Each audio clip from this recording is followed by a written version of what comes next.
नमस्कार। जैसा कि आप देख रहे हैं, मेरे साथ मौजूद है फॉर्मर रॉ ऑफिसर एनके सूद साहब। सूद साहब, सबसे पहले आपका स्वागत है। नमस्कार पांडे जी, बहुत बहुत शुक्रिया आपका। सूद साहब, अमेरिकी संसद की जो एक्स स्पीकर है नैन्सी पेलोसी, जो काफी लाइमलाइट में आई थी पिछले दिनों, कुछ साल पहले, अब से 1 डेढ़ साल पहले, जब वो ताइवान में उतरी थी, अब वो भारत पहुंच चुकी हैं। और भारत उनके साथ जो एक भारी भरकम एक डेलीगेशन भी आया हुआ है। और इसके अलावा जैक सुलिवन, वो भी भारत आए हैं। उन्होंने एनएसए अजीत डोवाल से मुलाकात की है। और नैन्सी पेलोसी दलाई लामा से मुलाकात करेंगे। दलाई लामा जो कि तिब्बतन्स के सबसे बड़े धर्म गुरु हैं, तिब्बतियों के। तो सर, इसको आप कैसे देखते हैं कि ये जो इसका नैन्सी पेलोसी का भारत दौरा ऐसे समय में, जबकि भारत और चाइना के रिलेशन काफी तनावपूर्ण है ही, ये सबको पता है। देखिए, तनावपूर्ण तो पहले भी थे, अब भी थे। अब इसलिए तनाव है कि हम उनके साथ में बॉर्डर पे खड़े हैं। पहले इसलिए तनावपूर्ण थे या नॉर्मल थे कि हम उनको चैलेंज नहीं करते थे। देखिए, जी। जब पीएम मोदी पावर में आए थे तो पीएम मोदी ने पहला काम क्या किया था? चाइना पॉलिसी को चेंज किया। लुक ईस्ट को एक्ट ईस्ट पॉलिसी बनाया। पीएम मोदी आसियान कंट्री के अंदर विजिट किए और बॉर्डर को स्ट्रेंथन करना शुरू किया चाइना के सामने। चाइना का जो स्ट्रिंग ऑफ पल्स है इंडिया को घेरने का सी पे, उसको काउंटर किया, स्ट्रिंग ऑफ डायमंड्स बनाया। और क्योंकि चाइना इंडिया को घेरना चाहता है, मारना चाहता है, ताकि हमको इतना घेर ले हम कभी भी हमारी गर्दन घोट सकता है। जी। चाइना इंडिया का एनिमी नंबर 1 है। ये हमारे पहले जो डिफेंस मिनिस्टर थे बीजेपी के टाइम में, उन्होंने कहा था 2008 में, वाजपेयी के टाइम में जो जॉर्ज फर्नांडिस थे हमारे डिफेंस मिनिस्टर, उन्होंने 2008 में पार्लियामेंट में कहा था कि चाइना इज एनिमी नंबर 1। 2011 में और 2017 में मुलायम सिंह यादव, उन्होंने पार्लियामेंट के अंदर कहा था चाइना एनिमी नंबर 1 है और चाइना इंडिया को परेशान करता है। पिछले कुछ महीने की बात है, मार्च की बात है, कि चाइना ने 30 जगह जो अरुणाचल प्रदेश में उनके चाइनीज नाम रख दिए थे, वो इंडिया के अरुणाचल प्रदेश को क्लेम करता है और कहता है ये पार्ट है साउथ तिब्बत का। और इसी तरीके से लद्दाख को भी अपना पार्ट मानता है और इंडिया को परेशान करता है अपने बॉर्डर पे। हमारी फोर्सेस उनके सामने खड़ी है पिछले 4 साल से। इससे पहले चाइना हमारे एरिया में घुस जाता था, जाना चाहता था चला जाता था, हम रोकते नहीं थे। लेकिन आज हमारी फोर्स उसके सामने खड़ी है और उसको 1 इंच भी जमीन नहीं लेने दे रही। फिर सीपीसी बन रहा है, जो एक डिस्प्यूटेड एरिया है इंडिया और पाकिस्तान के बीच में, और इंडिया कहता है हमारा एरिया है, लेकिन पाकिस्तान के कंट्रोल में है। वहां पे चाइना सीपीसी बना रहा है। फिर अब जब शहबाज शरीफ पाकिस्तान गए थे इसी महीने के अंदर, तो वहां पे एक स्टेटमेंट जारी की पाकिस्तान और चाइना ने कि कश्मीर इशू एक बायलैटरल इशू नहीं है, ये इंटरनेशनल इशू है, इसको यूएन के अंदर डिस्कस करना चाहिए। जबकि शिमला एग्रीमेंट जो 1972 के अंदर हुआ था, वहां पे एग्री कर गया था कि दोनों जो इशू है इंडिया और पाकिस्तान के बीच में, वो डिस्कस होगा। चाइना हर एक उल्टे काम करता है। नॉर्थ ईस्ट के अंदर हमारे मिलिटेंट्स को भेजता है, उनको पैसा देता है, उनको आर्म्स एमुनिशन देता है, और उसके जो सपोर्टर्स हैं इंडिया के अंदर, कम्युनिस्ट, वो यहाँ पे इंडिया को डिस्टर्ब करते हैं पॉलिटिकली। और जो नेक्स्ट लाइट है उनको भी चाइना सपोर्ट करता है और पाकिस्तान को एनकरेज करता है कि चाइना कि आप इंडिया के अंदर मिलिटेंसी करो। तो हम उसको कब तक झेलते रहे? हमारा एरिया अक्साई चीन का 38,000 स्क्वायर किलोमीटर का चाइना कब्जे में करके बैठा है और 5,180 किलोमीटर का एरिया गिलगिट बाल्टिस्तान का वो पाकिस्तान ने चाइना को दे दिया था 1963 में। तो चाइना हमारा कभी दोस्त नहीं है। और अब हमारे पास कुछ इश्यूज हैं जिसको हम उठा सकते हैं चाइना के सामने, और हम अभी तक उठा नहीं रहे थे। हमने पॉलिसी जरूर चेंज की। एक इशू है तिब्बत का। गलती यहाँ पे ये है कि अटल बिहारी वाजपेयी वो 2003 में चाइना गए थे और उन्होंने कह दिया कि Tibet is part of China, जिससे हमारी जुबान बंद हो गई थी। लेकिन जब चाइना ने हमारे 30 जगह का नाम चेंज किया अरुणाचल में, तो हमारे फॉरेन मिनिस्टर ने कहा था इससे क्या फर्क पड़ता है, इससे रिलेटिव तो चेंज नहीं होगी, तो हम भी ये काम कर सकते हैं। और इंडिया ने 30 जगह जो चाइना के तिब्बत के अंदर हैं उनका नाम दूसरा रख दिया है और उसकी लिस्ट जारी होने वाली है। अब जो यूएस की डेलीगेशन यहाँ पे आई है, एक बड़ी अच्छी बात है हमारे लिए कि हम जी। अब मिलकर के, यूएस का पर्पज है कि चाइना को तिब्बत पे घेरा जाए, क्योंकि चाइना यूएस को परेशान कर रहा है, आसियान कंट्रीज को परेशान कर रहा है आपके तैवान के इशू के ऊपर। और इसलिए ये कंट्रीज अब चाहती हैं, यूएस चाहता है कि अब चाइना को घेरा जाए तिब्बत पे और इंडिया भी उसके साथ मिलेगा। उनकी डेलीगेशन आई है अब दलाई लामा से मिलने, और एक गवर्नमेंट बनाई जाएगी एक्साइल के अंदर। हो सकता है कि उसका हेडक्वार्टर यूएस के अंदर हो या उसका नई ऑर्गेनाइजेशन का हेडक्वार्टर इंडिया के अंदर ही बनाया जाए, और उसको चलाया जाएगा और चाइना को टारगेट किया जाएगा। और चाइना को टारगेट करना बहुत जरूरी भी है, कंपल्सरी भी है, क्योंकि चाइना को से कब तक हम उसको भुगतते रहेंगे, कब तक हम उसके जो जुल्म है उसको सहते रहेंगे। अब टाइम आ गया है जी कि चाइना को तिब्बत के ऊपर चैलेंज किया जाए, उसको थ्रेटन किया जाए कि Tibet is not part of China. और जब ये पॉलिसी लेके इंडिया चलेगा तो चाइना बैकफुट पे आएगा और उसको आना पड़ेगा। और कुछ लोग कहते हैं कि चाइना नाराज हो जाएगा। चाइना के नाराज होने की हम क्यों फिक्र करें?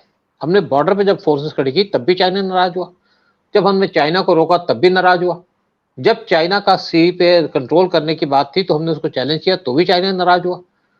चाइना तो नाराज हो गई, नाराज है, लेकिन नाराजगी हमारी है और नाराजगी को दूर करना पड़ेगा सिर्फ सो के या बैक फुट पे नहीं, फ्रंट फुट पे जाकर के चाइना को चैलेंज करना पड़ेगा कि Tibet is not part of China. इसीलिए यूएस की डेलीगेशन इंडिया के अंदर आई है और ये डेलीगेशन के आने के साथ इंडिया उसके साथ मिलकर काम करेगी। और जिस तरीके से उनके एनएसए जैक सुलिवन वो इंडिया के अंदर जी आए हैं और इंडिया के अंदर आकर के उनकी मीटिंग हुई है अजीत डोभाल से, तो दोनों के अंदर ये डिस्कस भी इशू हुआ।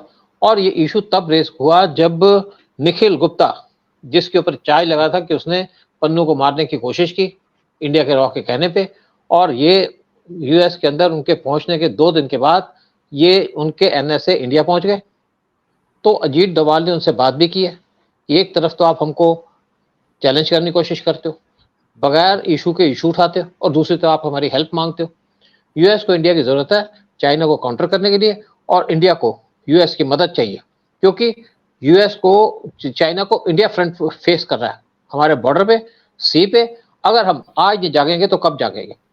चाइना 2035 तक प्लान कर रहा है कि उसके पास 7 एयरक्राफ्ट कैरियर्स होंगे। अभी उसके पास 2 एयरक्राफ्ट कैरियर और तीसरा बन रहा है। उसको देखते देखते इंडिया ने भी 3rd एयरक्राफ्ट कैरियर का काम शुरू कर दिया है और ये अगले 7 साल के अंदर बन जाएगा, क्योंकि इंडिया को डर है कि चाइना के पास अगर 7 एयरक्राफ्ट कैरियर होंगे तो उसको कहाँ रखेगा। ये बात की थी हमारे फॉरेन मिनिस्टर ने कि चाइना के पास इतनी नेवी होगी तो उसको कहाँ रखेगा, भेजेगा बाहर, और भेजेगा कहाँ? इंडियन ओशन के अंदर। और इंडिया इसीलिए तैयारी कर रहा है, काउंटर कर रहा है चाइना को करने की, कि चाइना को उसी के एरिया में रोका जाए। और इसलिए इंडिया ने कुछ बेस बनाई है अपनी अंडमान निकोबार आइलैंड के ऊपर, लक्षद्वीप के ऊपर, और एक वर्षा उनकी एक नेवल बेस बन रही है आंध्र प्रदेश के अंदर, ताकि चाइना से जो हमको डर है उसको नेगेट किया जाए और चाइना को बता दिया जाए कि हम वॉच नहीं करेंगे, सिर्फ बैठ के खेल नहीं देखेंगे, हम सामने से आगे तुमको चैलेंज करेंगे, तुमको टारगेट करेंगे अगर तुम किसी भी तरीके से हमको नुकसान पहुंचाने की कोशिश करोगे। तो ये जो नई स्ट्रेटेजी है यूएस की, जरूर यूएस अपना इंटरेस्ट देखता है, लेकिन इंडिया अपना इंटरेस्ट देख रहा है। अगर इंडिया यूएस के साथ नहीं चलेगा, अकेला चलेगा, तो इंडिया अकेला पड़ जाएगा। इंडिया को जरूरत है यूएस की और यूएस को जरूरत है इंडिया की, चाइना को काउंटर करने के लिए। और इसीलिए यूएस ने इंडिया के साथ रिलेशंस को डेवलप किया है, अच्छे बना के रखा है। लेकिन जब यूएस अननेसेसरली पन्नू और निज्जर जैसे लोगों का केस उठाता है तो बड़ा दुख होता है कि कैसी कंट्री है, कैसे लोग हैं ये। लेकिन दूसरी बात है कि अब हम तैयार हो चुके हैं कि हमें जरूरत है यूएस की और यूएस को जरूरत है हमारी। यूएस को चाइना समझता है उनका एनिमी नंबर 1 और हमारा एनिमी नंबर 1 है चाइना। तो हमारे इंटरेस्ट आपस में कोलाइड करते हैं, आपस में मिलते हैं।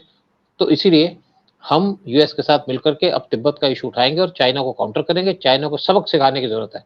अगर हम ऐसे ही बैठे रहें तो चाइना एक दिन जैसे तिब्बत पे कब्जा किया वैसे हिंदुस्तान पे कब्जा कर लेगा। तो इसीलिए यूएस की जो डेलीगेशन है ये उनके एनएसए की विजिट है, बड़ी इंपॉर्टेंट इंडिया के लिए भी और यूएस के लिए भी। और यूएस को पता है कि अकेली वर्ल्ड के अंदर कंट्री जो यूएस चाइना को चैलेंज कर सकती है वो है इंडियन गवर्नमेंट। और जो कंट्री हमारे जो पीएम मोदी हैं उनके भरोसे में यूएस उनको चैलेंज कर सकता है। तो अगर पीएम मोदी जितने मजबूत होंगे उतना यूएस का फायदा होगा, उतना इंडिया का फायदा होगा, इतना चाइना का नुकसान होगा, पाकिस्तान का नुकसान होगा। बिल्कुल।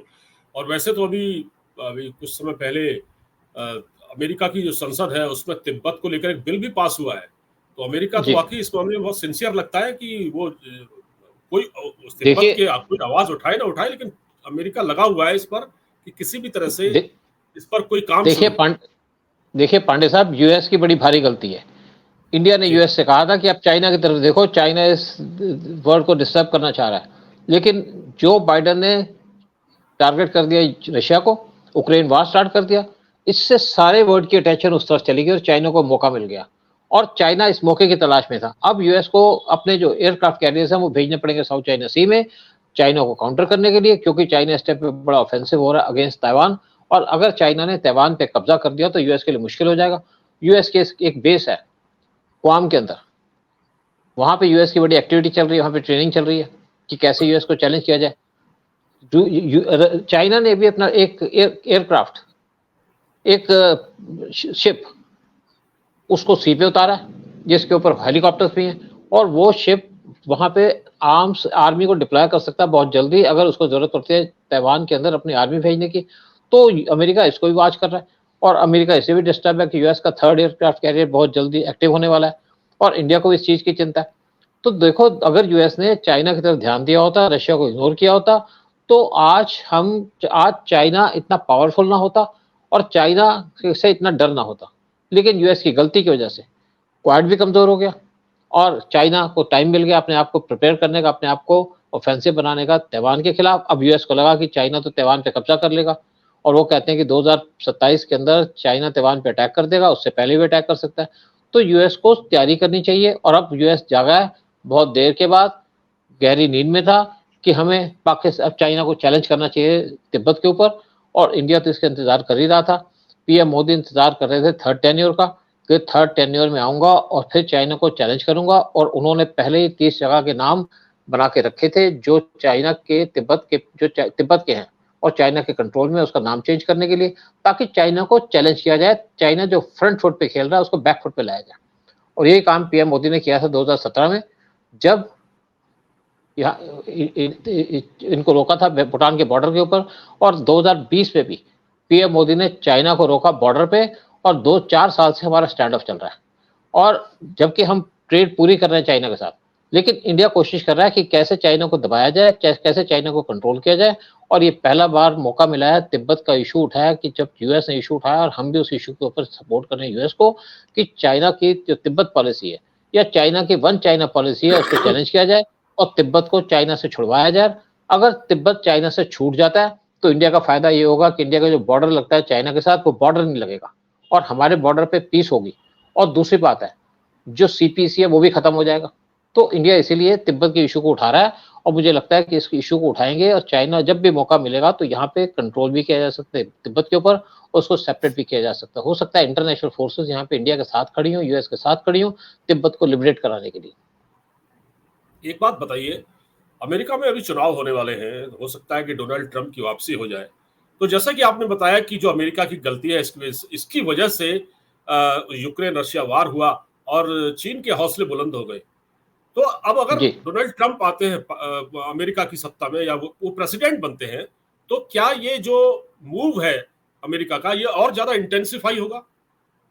बिल्कुल, देखिए जी, ट्रंप ने पहले ही कहा था, या इलेक्शन जब कैंपेन कर रहे हैं तो उन्होंने कह दिया था कि मैं रशिया यूक्रेन वार को खत्म करा दूंगा, हमारी प्रायोरिटी है चाइना, क्योंकि चाइना वर्ल्ड को थ्रेट है, और चाइना को अगर अगर ट्रंप वापस में आ जाते हैं पावर में, तो बड़ा ऑफेंसिव एक्शन लेंगे चाइना के खिलाफ, अपनी पूरी अटेंशन इस तरफ लगा देंगे। और जो इस टाइम पे अटेंशन डाइवर्टेड है यूएस की रशिया की तरफ, और रशिया यूक्रेन वार खत्म होने से पूरे वर्ल्ड में पीस आएगी, गल्फ में पीस आएगी, इसराइल में पीस आएगी, और पूरा गल्फ खुश भी होगा। और रशिया यूक्रेन वार खत्म होने से वर्ल्ड को सप्लाई मिल सकेगी ऑयल की, और बाकी चीजों की, गेहूं की सप्लाई मिल सकेगी। और चाइना को काउंटर करना जरूरी इसलिए है कि जितनी भी आसियान कंट्री है वो वैसे ही परेशान है। यूएस ने जब अपना हाथ खींच लिया इस तरफ से या आसियान कंट्री से, तो इंडिया ने इनकी हेल्प की। इंडिया ने फिलीपींस को ब्रह्मोस मिसाइल दी, इंडिया ने इंडोनेशिया को सपोर्ट किया ताकि वो अपनी नेवी को स्ट्रांग कर सके, इंडिया ने वियतनाम को ब्रह्मोस मिसाइल दी, इंडिया ने सिंगापुर को भी हेल्प की है कि अपनी एयरफोर्स और नेवी और अपनी लैंड फोर्स को तेज रखो, तैयार रखो, और उनको स्ट्रेंथन करो। तो ये सारी कंट्रीज चीज में लगी तो हुई हैं, लेकिन यूएस की जो डाइवर्शन है रशिया की तरफ, उससे काफी नुकसान हुआ है वर्ल्ड को, और चाइना को फायदा हुआ।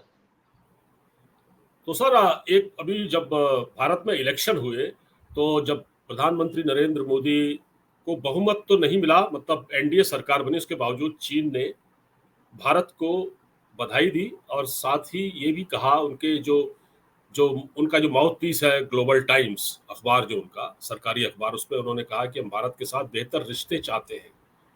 अब ये नैन्सी पेलोसी का भारत आना इस वक्त, और जैक सुलिवन का भी भारत में रहना, जो वहाँ के CIA की चीफ है, उनका जो यहाँ आना, तो इससे क्या लगता है आपको कि ये इसको कैसे देखा जाए? देखिए, हमारे लिए बड़ी पॉजिटिव मूव है, बड़ा एक इंडिया के लिए अच्छी बात है ये, कि देर से ही दुरुस्त ही यूएस जागा तो सही। देखिए चाइना इंडिया से चाहता है रिलेशन इंप्रूव हो, लेकिन जब इन्होंने इंडिया से बात की है रिलेशन इंप्रूव करना चाहते हैं, तो हमारे फॉरेन मिनिस्टर ने कहा पहले बॉर्डर इशू तो रिजॉल्व करो। उन्होंने कहा जी बॉर्डर इशू तो चलता रहेगा, रिलेशन अच्छे रखो। तो हमने भी रिलेशन अच्छे रखे हैं। चाइना के साथ हमारी ट्रेड चल रही है, चाइना के साथ हमारी कोई फायरिंग नहीं हुई बॉर्डर के ऊपर, लेकिन तैयार बैठे कि चाइना फायरिंग करेगा तो हम भी करेंगे, हम 62 रिपीट नहीं होने देंगे। देखिए चाइना डबल स्टैंडर्ड है, उसके सामने से कहता भाई भाई, पीछे से छुरी मारता है। लेकिन अब हम ना तो पीठ दिखाएंगे चाइना को, ना चाइना से डरेंगे, चाइना को काउंटर करेंगे और चाइना का जवाब देंगे ईंट से पत्थर का। जब जून 2020 के अंदर चाइना ने हमारे कुछ सोल्जर को मारा था, 20 सोल्जर को मारा था, तो हमने भी उनके 80 सोल्जर मार दिए थे या 100 सोल्जर मार दिए थे। तो इंडिया सोया हुआ नहीं है, आंखें नहीं बंद की हुई, और इंडिया को चाइना को काउंटर करना पड़ेगा ऑफेंसिव तरीके से। हम भी कहते हैं कि रिलेशन अच्छे रखेंगे, लेकिन तिब्बत का इशू उठाएंगे, हमारी मर्जी। जब तुम हमारे लिए कश्मीर का इशू उठाते हो पाकिस्तान से मिलकर, तो हम भी तिब्बत का इशू उठाएंगे। जब तुम सीपीसी बनाते हो जो पार्ट है इंडिया का, तो हम भी तिब्बत का इशू उठाएंगे। जब तुम इंडिया को डिस्टर्ब करते हो नॉर्थ ईस्ट के अंदर, तो हम भी तिब्बत का इशू उठाएंगे। तो ये इशू तुम उठाएंगे और उठाना पड़ता है, इंडिया को चाहिए भी, उठाए भी, यूएस के साथ मिलकर उठाए, और यूएस और इंडिया साथ मिलेंगे तो पूरा वर्ल्ड हमारे साथ होगा। तो चाइना को धमकी तो लगेगी, चाइना के ऊपर प्रेशर तो पड़ेगा, क्योंकि जब अब चाइना के ऊपर कोई प्रेशर नहीं था, लेकिन पहली बार ऐसा लग रहा है कि चाइना के ऊपर नया फ्रंट खुल गया। यूएस भी चाहता है कि तिब्बत का फ्रंट खोल के चाइना की अटेंशन डाइवर्ट की जाए, चाइना को कमजोर किया जाए, और जब तक चाइना पावरफुल रहेगा तो हमें भी दिक्कत होगी, हमें तंग करेगा, और जब चाइना कमजोर होगा तो हमें स्ट्रेंथ मिलेगी। बिल्कुल आपने ठीक कहा। अमेरिकी एनएसए जैक सुलिवन का भारत आना, उनका अजीत डोवाल साहब जो हमारे एनएसए हैं उनसे मुलाकात करना, और नैन्सी पेलोसी का भारत आना, उनका दलाई लामा से मुलाकात करना, ये बहुत सारे ऐसे सिग्नल हैं जो चाइना को भेजे जा रहे हैं कि चाइना जितनी जल्दी हो सके सुधर जाए तो अच्छा है, वरना फिर वो एक ये जो एक टेंशन है ये ज़्यादा बढ़ेगी, और इसका इसका फिर ये हो सकता है कि वार में भी ये कभी ना कभी कन्वर्ट हो सकती है। क्योंकि देखिए सर, भारत के बारे में बहुत सारे जो विशेषज्ञ कहते हैं हमसे, कई लोगों से जब बात होती है कहते हैं कि चीन के साथ एक लड़ाई तो अब तय है, वो आज हो या वो आज से 20 साल बाद हो या 10 साल बाद हो या 5 साल बाद हो, लड़ाई तो होगी।